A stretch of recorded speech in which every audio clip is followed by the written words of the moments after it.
patch 25.17 with some big nerfs to two of our biggest top laners in the Gwen and Rumble.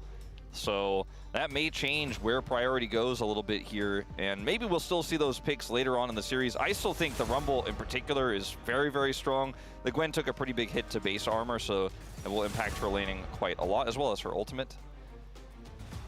As Yone is taken away from closer already here. Yeah, it does mean that Yunara and Pantheon, one of them will get through. We, as the space did mention, have had a lot of teams letting Pantheon through, just in trades for other picks, or sometimes picking Wukong instead of it. But now Wukong is banned. I think you can still first pick Yunara, even with the changes to some of the bugs she had, like on Runins. She's still very strong in my mind, and there's no Wukong anymore, so if you leave it up, I think there's a pretty good chance that Bro do snap lock it, but it would be in trade for the Pantheon. Now that choice becomes a little bit more obvious, but you get the 1-2 on red side that Nongshim are pre-planning here. Might be an Annie rotation of some kind. So let's see. Choice is yours, Hype. And they'll just go for Morgan's Rumble.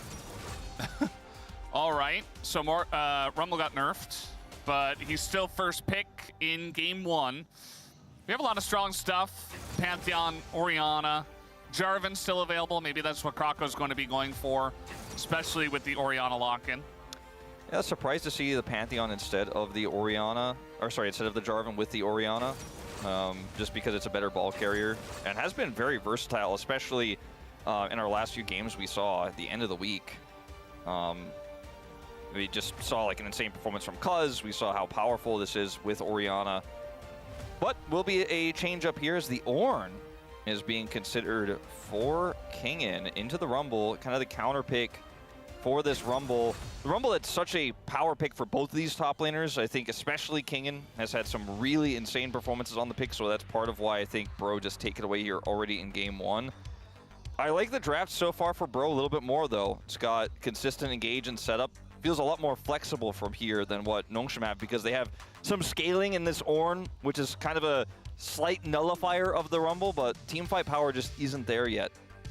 There's no Nocturne with this Orianna, there's no Jarvan, so that engage isn't as consistent. Sivir banned. Yeah. They weren't planning on playing it. I really want to see what Ju's going to play. You know, how much scaling are we going to get out of this pick? How much value does he get from the ornaments? You're going to get value regardless, but generally look at like the hyperscalers, the hyper carries for the ornaments for maximum value. Bro and brewing, by the way. That says believe in OTP lol. Just put it out there. He's broing and brewing. He's a knower. Nice. So see what this final ban will be here for the side of Nongshim. I don't think. I think Xayah actually kind of works here for Bro if they wanted to run that with this composition that has such good engage. You can follow up pretty easily. It's also good into Pantheon. Ban the Braum away instead, because Lucian is also pretty scary in this draft. Corki is one of those catch-all picks that's incredibly strong with so many different things. Yeah, Corki, very good win rate, 12-4 at the moment, so not surprised to see it prioed highly already. When I think about GU and these types of drafts that kind of come together in such a strange way, it makes you wonder, like, is this the Neela Orianna angle? It doesn't really work very well with Ornn. Is it the GU Smolder in game 1? I don't think so. I think it's going to be something a little bit more standard here. Maybe even a Zeri, as they'll just get the Nico, which is so free in terms of lane control. One of the highest value picks you could get. It's kind of surprising, in fact, that like Leona was banned instead, you know? Yeah, it definitely is. I do wonder what the plan is now to deal with the Nico. And we don't even really know what's going to go alongside of the Nico. Is it just Rel, Misfortune with Jarvan, Cataclysm? Maybe Varus. Looking like a Varus angle for sure with the Nautilus lock-in. On-hit Varus into the Ornn feels pretty good.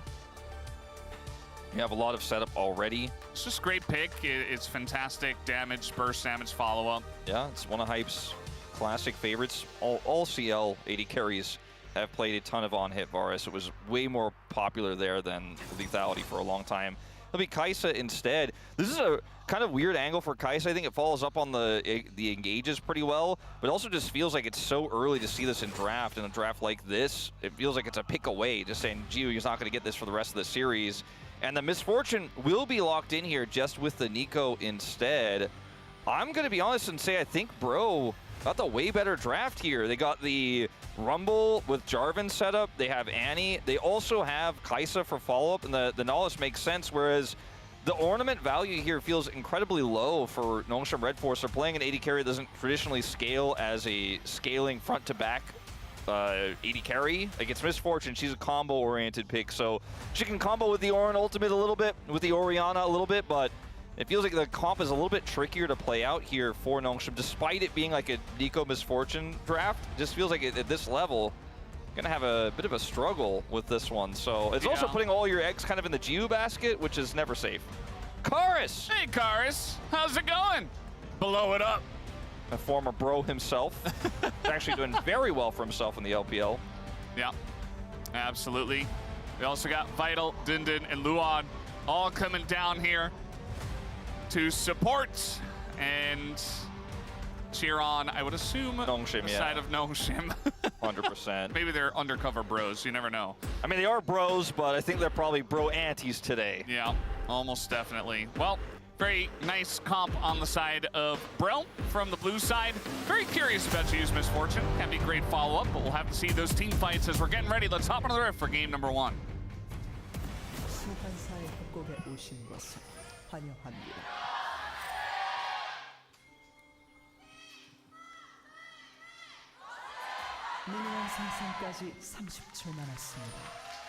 Alrighty, let's go. Game number 1, our first play-ins match and our first best of 5 here at the LCK.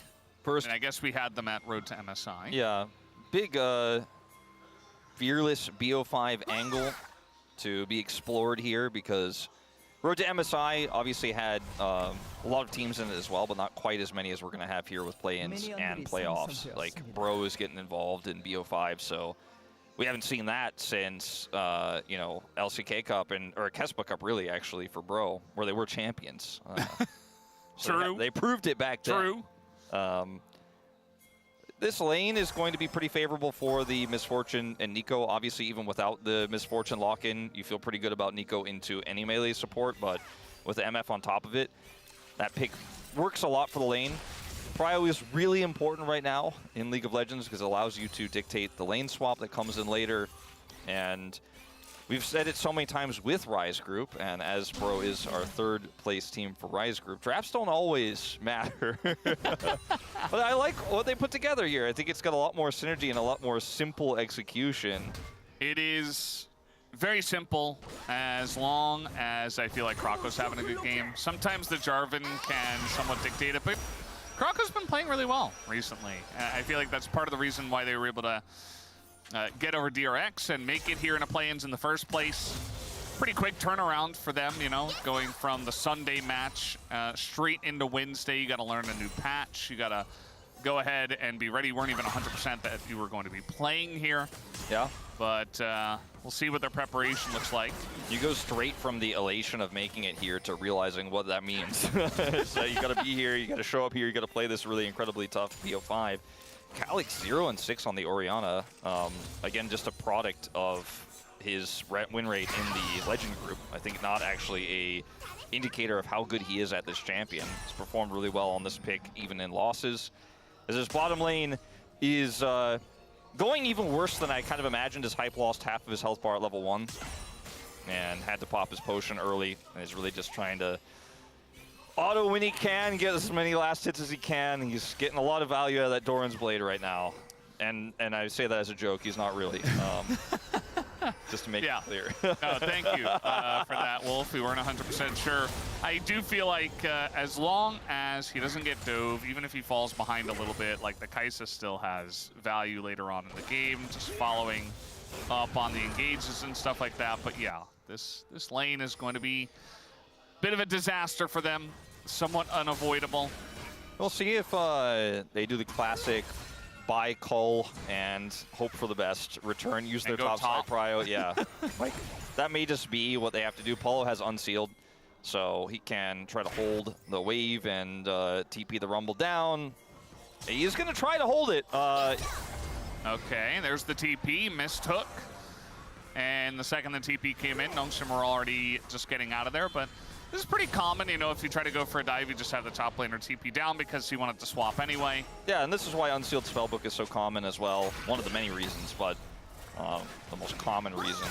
Morgan gonna avoid that. Paulo actually staying here. This could be a little tricky play. Hex Flash. Yeah, maybe look for, did he mess that up? Yeah, he messed that up. It's kind of tricky. Is what I'll say. Yeah, it's a very it's a difficult, fat wall. Very difficult, yes, of course. But yeah, if you were there, and you know, they're pretty squishy. Maybe force some summoners out, but not meant to be. But like, he's still here, by the way. Yeah, he missed it. So like, could he try it again? No, he's just going to go top lane and join Hype. Not even going to commit teleport at this stage. There's the Cull buy I was talking about. This is what you do when you pick Kai'Sa in, I feel like, I swear, 80% of the games I cast at least. Or you just lose lane to almost anything, buy a Cull and go, no, it's fine. I will press R and kill somebody later. Don't worry about this early lane. It's totally fine. Remember when MF was actually extremely meta? I feel like we saw this matchup all the time, and Kai'Sa was always buying Cull and struggling and lane swapping. Yeah. I do feel like they'll need Hype's damage as the game does come along. You know, a decently tanky front line with the Ornn and the Pantheon. Not the tankiest thing we've ever seen, but, you know, outside of the Kai'Sa, you've really just got the Jarvan for 80 damage with Annie and Rumble. So, gotta have something on top of that. Good read on the swap backs here. I'm going to be sending the Nico mid, actually, for now. The supports will join up there, but it is going to be 80 carries meeting on the bottom side, so good read there from Gio. Knowing they can get an advantage out of this. Kingen did not use his teleport yet, so he's pushed the wave into the top side. Morgan loses farm, and they're going to end up back in the same matchup they were already winning. And Gideon takes that as a sign to try to start up this dragon. The mid prio they're going to secure here as well, and I just don't see a realistic contest here for Bro.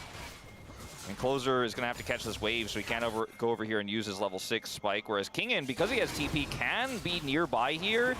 And if they commit to a fight, he just shuts it down and then TPs back to the top lane. Bro are kind of walking into a trap here, potentially. Unless Krauko gets in and steals it, he's got the timing, but he's not going to get the Drake. And that is what he was looking for, as the big ult's going to come in from the Orianna. And already we have first blood going the way of Gideon as kind of a half-hearted attempt to get that dragon. And now we have the TP we're talking about, as Kingen doesn't lose much at all. Gets the cannon, plus 69. Boy. Huge. Huge. Awesome, in fact. Yes. Very good. A positive. Lovely. Yes. Beautiful. Yeah, no, it's just rad. Huge.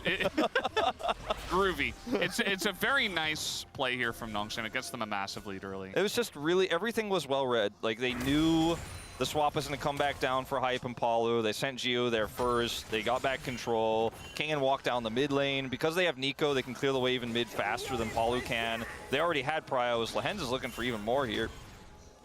Not going to find it, doesn't look like.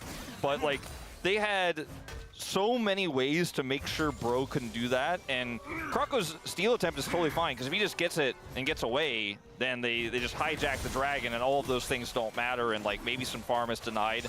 Paulo and Closer nearby. It's a good smite here, though, from Gideon. Krako has to flash because he used his flag and drag to get into the pit. So he loses his summoner on the attempt, but I think that was the best they could have tried for. If they had committed to a fight, it would have been a massacre. Yeah, it's very true. It's just unfortunate that our level 3 Nautilus just kind of went in there and died. Gave first blood to the Pantheon, which is already an issue. It's not like the Rumble is popping off in a big way at this moment. Just gonna equalize the wave as I speak. So getting pushed in by the Ornn. On top of that fact, Nongshim are going to be getting 3 grubs. So they have 2 objectives. Infernal Drake first, 3 grubs, first kill, first blood here. But and a scaling comp outside of the MF. There's one thing Bro has infinitely more of right now. Flowers. Tempo vibes? We got, well, also, no, they don't have, I don't think they have that right now. Okay. Degon might be like going, oh, there's a Tempo Vibe back there. I can like hear his voice and everything, but we have a new flower counter. See it in the top left? That's new. Whoa. Yeah, I Wait. noticed that. That's crazy. Yeah, so they have infinitely more flowers than Nongshim have. So there's I that. think they have one more flower than Nongshim has. Yeah, but if you multiply the amount of flowers that Nongshim have by infinity, You would or have even like 0 1 million flowers. billion, approximately 1 million billion, they would have 0 flowers. Yeah. 0 flowers, yes. So therefore, Yes. Hype. Very true. Yeah, Hype's really kind of struggling just to survive. He is going to barrier just to get to the wave. And, well, he'll at least be able to do that. Yeah. Meanwhile, hiding on bush in the bottom lane, doesn't look like Calyx is going to fall to this. Or is he? Nope. No. Too wise. Yeah, Bro's kind of like, damn, these legend teams macro, man. Whoa, they use, like, actual mechanics and macro? That's not what we do in Rise Group. We had quite a few Bro Predators, actually, more than I expected, yeah. 4 out of 14. And I'm not saying it's over. They have a good draft. It's just there's a pretty big hole in every single lane. Yeah. And they got a couple of Nongshim Predators here on the cast, so. If you want to count that one pedal as an objective, they have a one objective. But although if you don't, which we don't, they don't have any. All right, we got Pantheon coming up. There's the knock-up. The Pantheon goes in. Gideon making it happen. And Morgan's just going to go down. Used his flash to try to get away from the Ornn ult. Yet he still got hit by the Ornn ult. Yeah, and so he's just dead. Not ideal. Not ideal. We'll watch it again, as this is a really nice Pantheon gank. Morgan flashes here, but is unable to go to the left, which is the direction he needed to go to avoid that. And then he went boom. That's a second kill for the Pantheon. Significantly ahead now. Whew, this is starting to feel like Nongshim's like, this is what it felt like for me for the last 13 series. Yeah. It's almost like they're due, you know? They're due after all this time. It's like we lost so many times in a row that now we're going to take out all of this anger, sadness, and get revenge against a team that doesn't necessarily deserve it, but they kind of met Nongshim at the wrong time. Perhaps. We'll see how it goes. You know, Nongshim, we didn't get to see a lot of them winning. Like, they won some games here and there, but, yeah, you know, can they maintain a lead? Can they continue to macro well? I am curious, as the Timbers did happen, and then Closer died, so. Good gank from Lehens. The follow-up is there. Yeah. Commits his flash for it, but 100% worth. And like you say, you know, will they be able to hold on to this lead? With the lead they have now in this game and how well they've been able to snowball it, I'm pretty confident we're going to see another Kroko attempted steal, it looks like here. Flashback available, and I think he should think twice. Yeah. He does. I mean, like, the problems that we saw with Nongshim in the Legend group when they had leads occasionally over big teams was that they weren't able to, they were always small leads, nothing like this. Was the inability to turn off objectives or to take an Otacon correctly or try to go for a Baron turn. In this game, I think they could do kind of whatever they want when it comes to late game objectives, and they have such a good comp from ahead with this Orianna. Gets the Tibbers out, and then Lehens is like, well, there's no Tibbers. I think I can just go in on this, flashes for the root and the extra damage. Yeah. No overreaction from Calyx, just a very simple, nice after the play. And it was a nice play. I also think, side of Lehens. Realistically, if you're a pro player in this situation on Nongshim, after getting completely dismantled in the Legend group over and over and over again, and what you've learned, what you've gained, like the theory of the Legend group when it was designed, right, is that, you know, if you're in the Legend group, you're going to struggle if you're on the bottom side of things, but you should be able to learn and grow so fast. I think, so we're going to have a bit of a skirmish here. I hold my thought. Yeah, the hook is down, and so just a bit of free damage on a Kroko. I say a bit, it was 66% of his health. Palu's out. And the disengage cone comes in. Not that Nongshim could really close the gap, but it just kind of shows that you know, Bro half-hearted engage, and then they realize that they've gone a little bit too far, even though it wasn't that far at all. Yeah, that should be this turret going over. So they already have feats of strength, but I'm proud to get first brick as well. It's going to force a teleport out of closer. Just opens up the map so much more. I mean, it's 4 members of Bro on top side to defend a turret, and Kingan's just chilling. And Lehens has had such a good game here. He loves his AP junglers. Probably like starting to feel like he should have built Zazax in this game with how much damage he's doing in these trades. But I was going to say, if you're Nongshim, I think your attitude coming into this series is, I want to show these Rise teams what a Legend team looks like, even though I went on that 13 loss streak. I'm the better team. Like, we should be outclassing these players. We should be outclassing these teams. And so far, and I think this is why Calyx didn't have a huge reaction there, that is holding true. Yeah. Your attitude has to be, we smash these guys 3-0. They're not even close to our level, and that's what it looks like here in game 1. All right, well, no flash this time. They're going to flash in Will Gideon, I believe. No, he just jumps in as the sun comes down, and Gideon is going to fall. They can't do enough to Morgan, and now the equalizer still available. Krako and his counter gank get so much work done, as finally they will take him down. So that's a couple of shutdowns going the way of Bro now. Yeah, that was a really clutch turn there. Morgan narrowly survives. It's a big equalizer there for the finish, and you get 2 kills back. Gonna put a big dent in that gold lead. So watch the play again. It's a little bit disjointed here. And like they get the knock-up onto Morgan, but Krako's here and he has Cataclysm and they're under turret, so Gideon takes so much damage, gets taken out there. Morgan survives, and that's enough to get the equalizer down, and Kingan just will not escape. Kingan, you can see turning back like, maybe I get onto Morgan. Nope, Morgan too respectful. Not gonna be able to kill that Rumble. Ends up being 2 kills over, split between the top and jungle of Bro.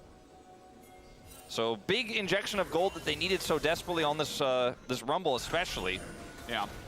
Sometimes as the jungle player, you just got to wait for your opportunity, as Lehens might be in a little bit of trouble. Nice rocket belt to get away from that. I think if he gets hit by that, he might just die, as this flash is like 5 seconds away. Kingan doesn't have ult after that last play either, and so this is a really tough fight to quantify here for Nongshim. Like, he could TP in, but he won't have his ultimate. I think this is a great call from Bro. Sure, they don't have their equalizer, but they have the positional advantage here, and they have Annie.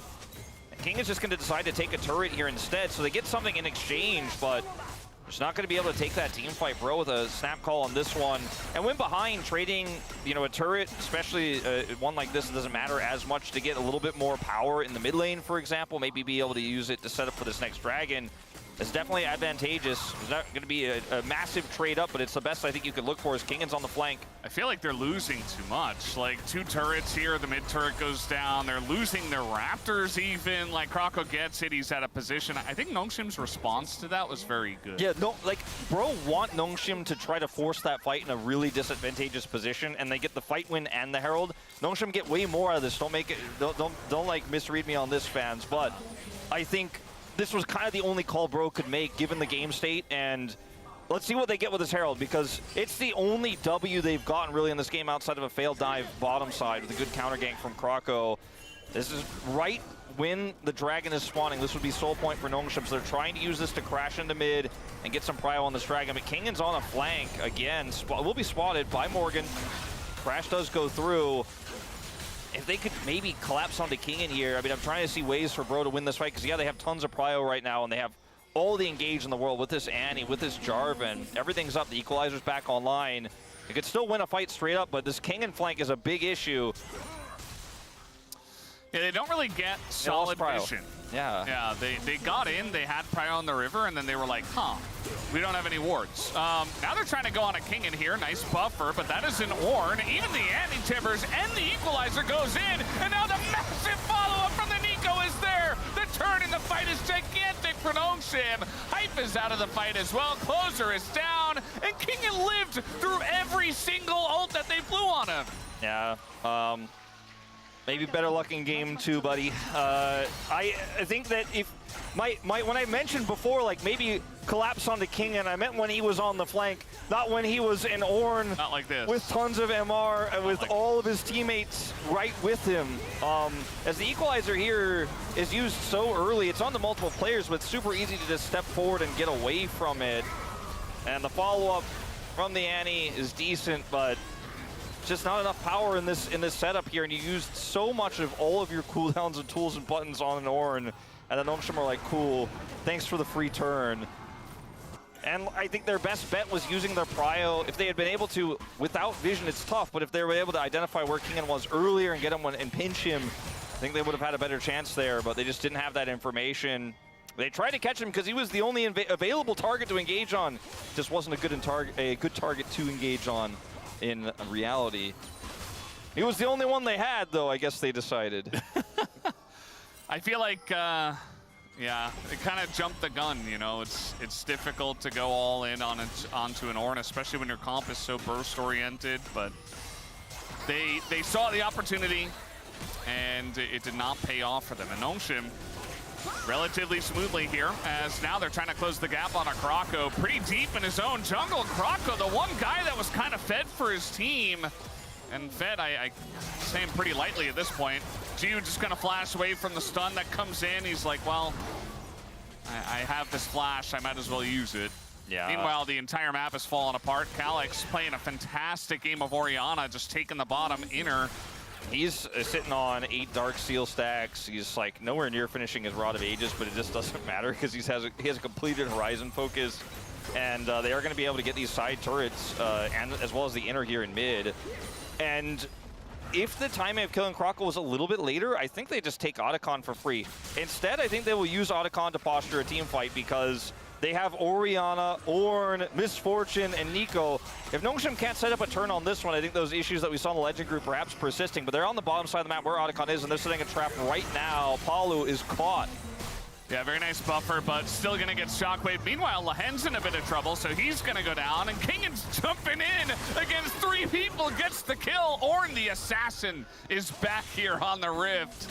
When you're this fed, you can essentially just do that if the Kaisa is that close. I mean, if you're Bro in this case and you have no vision of your own jungle, they could be running Otacon down. Someone has to go in and check, but it was Palu who found himself isolated on the side there and caught. Jarvan wasn't up. Kroko was down from the previous exchange, and they just get picked apart here. As even though Lahen's is caught, he gets an ult off, and that's enough for Kingin to help set up that kill. And Nongshim, even though it wasn't a turn off of Otacon, set up that vision trap in jungle, get the kills, grab Otacon itself, and it is going to be another objective in their pockets. Is Bro still sitting on that 1 petal? No longer infinitely more petals. Because Hype avoids the root at least. And actually, Lahen's ultimate, it was kind of off screen. I thought it was one that did a little bit more. No, it's just Ornn doing massive, massive damage. Yeah. Kaisa, no flash, no barrier, just nowhere to go. And it's a being a 1-for-1 that is just even better for Nongshim. We jumped from like a 3K gold lead to a 6K gold lead, now to an 8K gold lead with Otacon. I guess this really is a taste of Legend Group that Bro is getting here in Game 1. Talked about how important it is for Bro to kind of tap into the losses that Nongshim has been experiencing recently, but it's the exact opposite happening in Game 1. It's looking pretty Brover right now. Yeah. But look, you've got, it's a whole best of 5. It's just Game 1, you know. Yeah, exactly. You gotta, I'm sure Duke's gonna have a lot of words for them, but just keep it together. Karis is watching. Do it for Karis. Do it for Karis. As, yeah, I don't think Closer is the best target, but he's stepping pretty far up. And they are not going to commit any further. Just no Baron yet, so Nongshim are just taking turrets off the map surgically here, piece by piece. Like old rotten teeth. I don't know. I mean, they're what? They're like, I said surgically, and I was like, it's. Yes. I was like, I don't know what kind of surgery this would be, but I don't know. It's Bro's got stuff that needs to be removed. That's what Nongshim said. They're like, this is mandatory, sorry. And your insurance will cover it. I guess, you know, like the outer turrets are kind of like teeth, you know? Yeah. Just take them out one by one. It's okay, because they're baby teeth, because you got the inners. Yeah, here we go. Nice little engage for Lahen's. Just going to hit the front line, as Palu is not much of a front line. Just kind of disappears. And it's a turret. The rest of the team really just abandoned ship. Not that we can blame them, really. They're just going to run away. 10,000 gold almost now. Yeah. To be clear, there is nothing Bro can do that's a great choice, unless Nongshim make a mistake. So Like, if anyone's calling Paulo out for that, yes, sure, he could have played safer, but if he plays safer, then maybe Nongshim just kill the turret faster, you know? Like, you kind of have to hang around here and hope there's a big mistake made. A lot of engage is used here, but you don't have punish because you're 8,000 gold behind. If it's an even game state and everything gets used like that, like the Nico and the Ornn ult get used, maybe you find a turn there, maybe you actually find an angle, but on this scenario is, you know, Krako's been fishing with his flag a lot. Yeah. In this first game, maybe this time is the charm. You gotta do it. You gotta do it now. It's not gonna feel good, but you know, they've had some teeth pulled, so you gotta just send it. As in he goes, he's not gonna get the smite. Poor Krako, as at least he will get out for now. As ooh, the max range knockup comes in into that piece of the wall.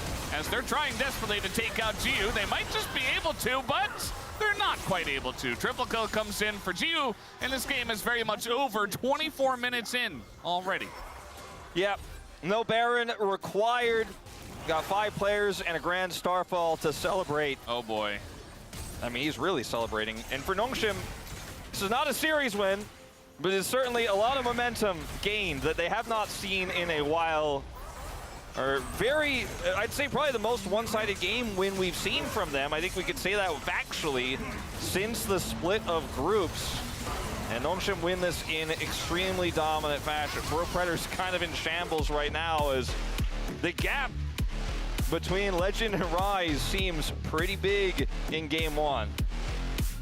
Yeah, and not even just Legend and Rise, but also, bro, it's like the 8th place team that barely got over DRX, you remember, to make it in here. So it kind of does make sense.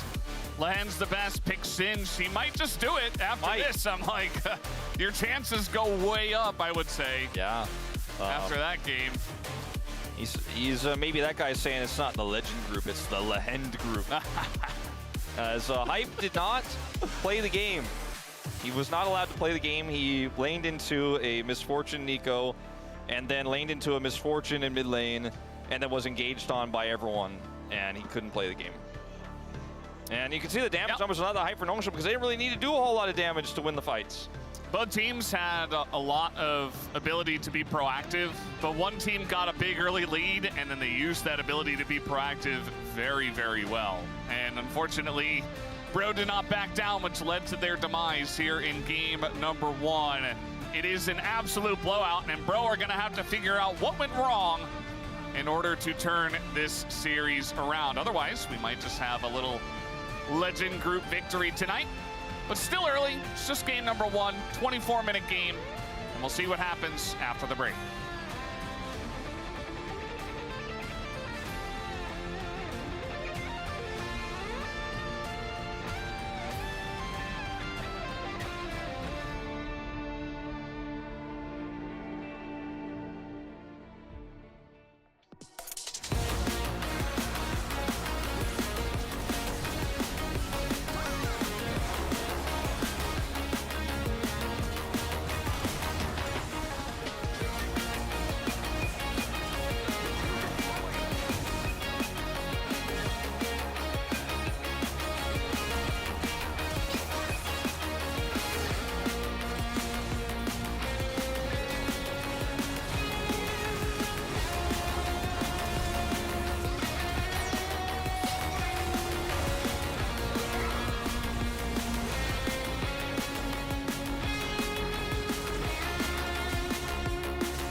야 나온다 먹어볼게 내가 먹어볼게. 야 이거 스마선 볼려. 아 이거 스마선 이거. 야 쳐. 아 오케이. 이기니까 먹어 저 먹어. 자 킬게. 야 잡아. 바로 볼래? 아 잡아봐. 어디. 볼게. 에이 노플. 야 이거 봐줄래? 이거. 야 럼블. 나안 죽긴 해. 야 미드 가자. 끝났다. 미드. 아 미드 가자. 끝났어. 이거지. 아 노플. 뭐야?